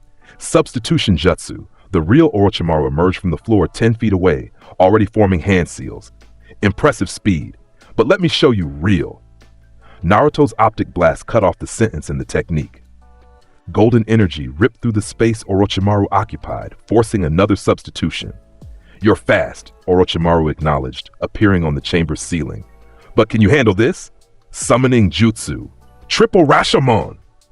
3 massive demon gates erupted from the ground between Naruto and Orochimaru, legendary defensive structures that could stop almost any attack. Naruto's eyes blazed brighter.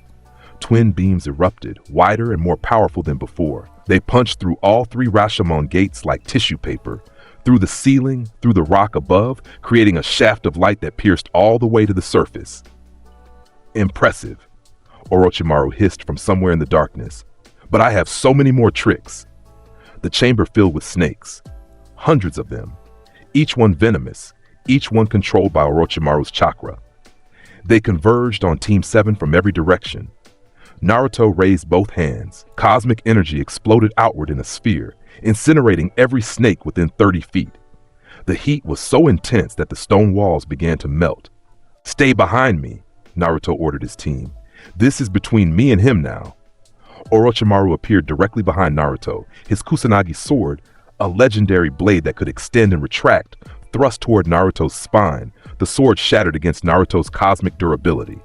Literally shattered, the legendary blade breaking into pieces against skin that was harder than any material. "Impossible," Orochimaru whispered.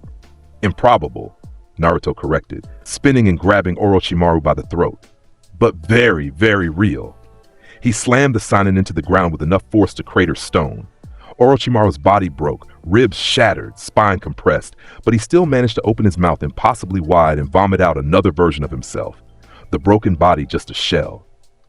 "Regeneration through shedding," Naruto observed. "Interesting technique. Won't help." He teleported, appearing directly in front of the newly emerged Orochimaru, his hand glowing with concentrated cosmic energy. "Last chance. Surrender or die." Orochimaru's yellow eyes met Naruto's glowing gold ones. And for the first time in decades, the legendary Sannin felt genuine fear. This wasn't a ninja. This was something primal, something that existed outside the rules he'd spent his life mastering. "I surrender," Orochimaru said, the words like poison on his tongue. "Good." Naruto's other hand shot out, touching Orochimaru's neck. Cosmic energy flowed through the contact, precisely targeted, and Orochimaru collapsed, every muscle paralyzed, every technique disrupted, completely helpless, but alive. "He's yours," Naruto said to Kakashi and the Anbu team. "Seal him. Carefully. He's tricky." The Anbu moved efficiently, placing multiple suppression seals on Orochimaru's immobilized body. The legendary Sannin could do nothing but watch, his mind racing through options and finding none. Defeated. Captured. By a 12-year-old boy who'd barely broken a sweat. As they carried Orochimaru toward the surface, the Sannin's eyes remained locked on Naruto, studying, analyzing, trying to understand what he was. Naruto met that gaze with blue eyes that had returned to normal. "Stop looking at me like I'm a specimen. I'm not your experiment. I'm your nightmare." They emerged from the facility into dawn light. The rescued prisoners were being treated. The evidence was being collected. The mission was complete. Team 7 stood together, watching the sun rise over Fire Country, and for the first time since forming, they felt like a real team. Not just Naruto and his support, but 3 ninja who'd faced an S-rank threat and won. "That was easier than expected," Sasuke admitted. "Because you had overwhelming force on your side," Kakashi replied. "This is what missions look like when you're strong enough to dictate terms." "It's what missions look like when you don't fuck around," Naruto corrected. "We had a job. We did it. No speeches, no moral debates, no hesitation. That's how you succeed." Sakura looked at the facility, at the horrors they'd found inside, at the prisoners they'd saved. "Was it worth it? All this violence?" Naruto turned to her. 23 people are free because we were willing to be violent. Orochimaru won't hurt anyone else because we were willing to fight. Yes, it was worth it." They returned to Konoha as heroes. The mission was classified, but word spread anyway. Team 7 had captured Orochimaru, one of the legendary Sannin, with minimal casualties. Naruto's reputation grew even larger. The weapon who could fight S-rank threats alone. The monster who protected Konoha. But as Naruto stood in his apartment that night, looking at himself in the mirror, he didn't see a hero. He saw exactly what he'd always been. A monster. A weapon. a thing that killed so others could live. And he was okay with that, because monsters served a purpose. They were the shields that protected the innocent, the swords that cut down evil, the darkness that held back greater darkness. Naruto Uzumaki had cosmic powers, had Ikaris' abilities, had strength beyond measure. But more importantly, he had purpose. He had people to protect. He had a village that needed him, and that was enough. 6 months passed. If Akatsuki came for Konoha, if they threatened his village, his people, his home, he would show them what real power looked like. He would end them, all of them, without hesitation, without mercy, because that's what monsters did. They protected their territory. They eliminated threats. They ensured survival at any cost. Sasuke collapsed to his knees, exhausted and overwhelmed. You faced Itachi, faced him, and he ran. He was smart. He recognized a threat he couldn't handle. I couldn't even touch him. Even with my Sharingan, I was nothing. Naruto placed a hand on Sasuke's shoulder. You're still growing, still learning. One day, you'll be strong enough to face him, but not today. Today, you lived. That's victory enough. They returned to the village proper, where Anbu were already mobilizing in response to the intrusion. Hiruzen wanted a full debrief. The village was on high alert, but Naruto knew the truth. Akatsuki had come to test Konoha's defenses. They'd found him instead, and now they knew. They knew Konoha had a weapon, a walking apocalypse, something that couldn't be beaten through normal means. The question was, would it be enough to deter them, or would they find a way around him? Time would tell. But whatever came next, Naruto would be ready. He'd protect his village, his team, his home, because that's what heroes did, even heroes who looked like monsters. 3 years passed in a blur of missions, training, and growth. Naruto turned 15, though his cosmic body still looked 12. Immortality meant no aging, no physical development beyond what he'd had when transformed. Team 7 had become legendary. They'd completed over 200 missions, most of them A rank or higher. Their success rate was perfect. 100% completion, 0 deaths, minimal collateral damage. Naruto's reputation had spread across all 5 nations. The Flying Demon, the Golden Death, the weapon that had ended the last war. Everyone knew his name, everyone feared his power, but more importantly, he'd learned when to use force and when to use words. Learned how to be part of a team instead of just carrying it. Learned that being human meant making connections, even when those connections were fragile and temporary. He and Sakura had grown close, not romantically, but as true friends. She was one of the few people who saw him as a person rather than a weapon, who could make him laugh, who reminded him that power wasn't everything. He and Sasuke had developed mutual respect. They'd never be best friends. Sasuke's obsession with revenge and Naruto's pragmatic brutality were too different, but they trusted each other in combat. And that trust was enough. Kakashi had become something like a father figure, distant, awkward, but genuinely caring. He pushed Naruto to be better, not stronger, but more human, more connected to the world around him. And Hiruzen had become the grandfather Naruto never had. The old man was dying, age catching up to him, stress from years of leadership taking its toll, but he still guided Naruto, still taught him, still believed in him. Then came the final mission. Akatsuki attacked Konoha in force. Not a reconnaissance mission this time, but full-scale assault. 10 S-rank missing nin, plus dozens of subordinates, plus summoned creatures, plus forbidden techniques. They came for the Nine Tails, for Naruto's seal, for the power they believed they could extract. They were wrong. Naruto stood on the village gates watching the army approach and felt nothing but cold determination. Evacuate the civilians. He ordered the Anbu. Get everyone to the shelters. This is going to be loud. You can't fight them all alone. The Anbu commander started. Yes, I can, and I will. Now evacuate. Hiruzen appeared beside him, looking ancient and frail but determined. Naruto, I know what you're going to say, that this is everyone's fight, that I should let the village help, that I don't have to carry this burden alone. Naruto's eyes glowed gold. But I do, because I'm the only one who can. Because if I don't, people die. Good people. My people. He looked at Hiruzen, this man who'd given him purpose and guidance and something like love. I'm going to end this, permanently. Akatsuki won't leave here. They won't regroup. They won't threaten anyone ever again. I'm going to show them what happens when you attack Konoha. Hiruzen wanted to argue. wanted to tell Naruto that mercy was important, that killing should be a last resort, that there were always options. But he'd learned over the years, sometimes there weren't options. Sometimes overwhelming force was the only answer. Sometimes you needed a monster. Do what you must, Hiruzen said quietly, but come back. Promise me you'll come back. I promise. Naruto lifted off the ground, golden energy surrounding his body, and flew toward the approaching army. Below, the entire village watched. Civilians from shelters, ninja from rooftops, everyone bearing witness to what came next. 10 Akatsuki members stood at the army's front. Pain, the leader, wearing his Rinnegan with absolute confidence. Konan beside him, paper wings spread. Itachi, his Mangekyou spinning. Kasame with his massive sword. 6 others, all legendary killers, all believing themselves invincible. They saw Naruto approaching and prepared their techniques. Massive jutsu, coordinated attacks, strategies designed to overwhelm any opponent. Naruto didn't slow down, didn't hesitate, didn't give them time to complete their preparations. His eyes blazed like twin suns. Optic blasts erupted with force he'd never used before, not holding back, not restraining himself, just pure cosmic devastation. The blasts carved through the army like divine judgment.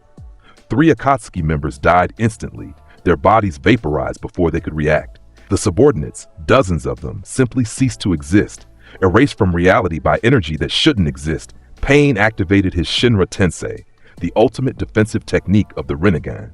Massive repulsive force that could level a village, Naruto flew straight through it. His cosmic durability rendered the technique meaningless. He crashed into Pain at supersonic speed, his fist connecting with the man's chest. Pain's body exploded.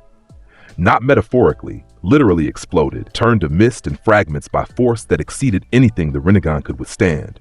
Konan tried to retreat, her paper body scattering. Naruto's eyes tracked every piece, every fragment, and released a wider beam that caught her mid-flight. The paper burned. Konan burned. S-rank missing nin reduced to ash in seconds. Itachi activated Tsukuyomi, the ultimate genjutsu, trapping Naruto in an illusion where time didn't exist. Naruto shattered it through pure force. His cosmic energy disrupted the Mangekyou's chakra, broke the illusion from inside, and left Itachi stunned and bleeding from his eyes. Your techniques don't work on me, Naruto said, hovering in front of the legendary Uchiha. They never did. You just didn't want to admit it. He reached out, grabbed Itachi's head, and cosmic energy flowed. Not killing, capturing, storing. Naruto had learned techniques of his own over the years, ways to use his power creatively. Itachi collapsed, unconscious but alive. Naruto would let Sasuke decide his brother's fate later. Kisame attacked with his sword Samehada, the blade that absorbed chakra. It bit into Naruto's arm and tried to drain his power. The sword exploded. Cosmic energy wasn't chakra. Samehada couldn't process it, couldn't absorb it, couldn't handle the fundamental wrongness of what Naruto was. Naruto's hand closed around Kisame's throat. You're brave, fighting even when you know you'll lose. I respect that. He squeezed. Kisame's neck broke. The Shark Man fell dead before hitting the ground. The remaining Akatsuki members, 4 of them, watching their invincible organization being dismantled by one boy, tried to run. Naruto didn't let them. He teleported to each one, executed them with brutal efficiency. No speeches, no drama, just swift death for people who terrorized nations for years. The entire battle lasted 4 minutes. When Naruto returned to Konoha, floating down to the village gates where Hiruzen waited, the old man looked at him with tears in his eyes. You saved us, Hiruzen said. Again, always. That's my job, Naruto replied. That's what I'm for. No, that's what you choose to be. There's a difference. Hiruzen placed a hand on Naruto's shoulder.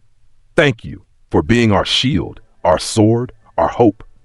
Naruto looked at the village behind Hiruzen, civilians emerging from shelters, ninja gathering to process what they'd witnessed, children pointing at the sky where he'd fought. His village, his people, his purpose. Always, Naruto said quietly. I'll always protect them, no matter what. Years continued to pass. Naruto remained eternally young while those around him aged. Hiruzen died peacefully in his sleep at 73, his last words thanking Naruto for giving him hope. Kakashi became Hokage eventually, leading Konoha into an era of unprecedented peace. Sasuke eventually surpassed his brother's power, achieved his own Mangekyou, and made peace with his past. He never became as strong as Naruto, no one did, but he became strong enough to protect those he cared about. And that was enough. Sakura became one of the greatest medical ninja in history, saving thousands of lives through her skills. She married someone from another team, had children, lived a full life, and Naruto remained the eternal guardian, the walking weapon, the monster who protected Konoha through decades and generations. He watched his friends age, watched their children grow, watched the village evolve and change while he stayed the same, forever 12 in appearance, forever cosmic in power, forever isolated by what he was. Sometimes he wondered if the transformation had been a curse rather than a blessing, if immortality without connection was really living. But then he'd see the village, prosperous, peaceful, thriving, and remember why it mattered. He'd see children playing in streets that were safe because he existed. He'd see merchants traveling roads that were protected because threats knew better than to test Konoha. He'd see generations living and loving and growing old naturally because he'd fought so they didn't have to. And it was enough. The isolation was worth it. The eternal nature was worth it. Being a monster was worth it. Because he'd chosen this, not the power that had been thrust upon him, but what to do with it.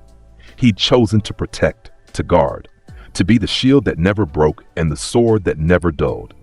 Naruto Uzumaki, the boy with cosmic powers, the weapon that walked like a man, the hero who looked like a monster. He stood on Konoha's walls as the sun set on another peaceful day and felt something close to contentment. He was alone. He was immortal. He was impossibly powerful. But he was not alone in purpose, not alone in meaning, not alone in the knowledge that everything he'd done, every fight he'd won, every enemy he'd eliminated, all of it had mattered. All of it had saved lives, protected innocence, made the world safer. And in the end, that was all that mattered. Not the power, not the isolation, not the eternal nature of his existence, just the choice. The daily choice to use his strength to protect rather than dominate, to be a shield rather than a tyrant, to be human in the ways that counted even when he wasn't human in form. Naruto smiled, rare and genuine, and watched the stars emerge in the darkening sky. Somewhere out there, new threats would emerge. New enemies would challenge Konoha, new darkness would threaten the light, and he would be there. Always, forever. The eternal guardian who never slept, never aged, never stopped protecting his village. Because that's what heroes did. Even heroes who were monsters. Even monsters who chose to be heroes. The end. If this story of Naruto's absolute dominance left you wanting more, smash that subscribe button right now. Drop a comment telling me which moment hit hardest and what overpowered crossover you want to see next. Like this video if you're tired of weak protagonists and want more stories where the hero shows no mercy. I'll see you in the next one, where we break another character beyond all limits.